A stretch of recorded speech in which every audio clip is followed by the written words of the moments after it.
The vows of purity. But there's another side to the blueprint, my father continued. Alongside the positive duties, there are things the sincere practitioner must avoid to protect the tender plant of devotion. Like what?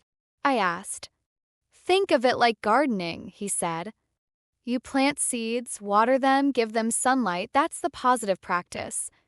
But you also have to pull weeds or they'll choke out what you're trying to grow. He listed the essential guidelines for avoidance. Rejecting non-devotee company. Wait, I interrupted. That sounds cult-like. You're supposed to just cut off everyone who doesn't believe what you believe? My father shook his head firmly. That's not what it means. You're not rejecting people as human beings. But you have to be careful about who influences your consciousness.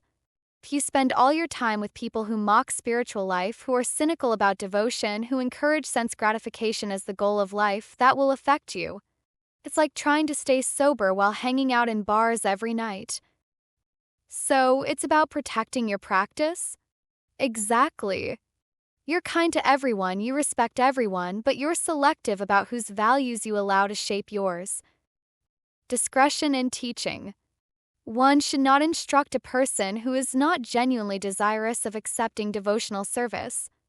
This isn't elitism, it's respect.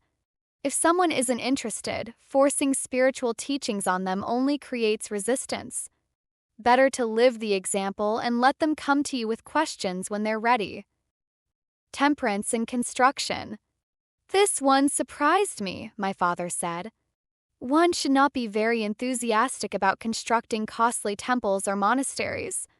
Srila Prabhupada's preference was clear. If one has funds, spend it for the publication of authorized books for propagating Krishna consciousness, rather than focusing solely on construction. Why books over buildings? I asked. Because a book can travel anywhere, reach anyone, last for generations.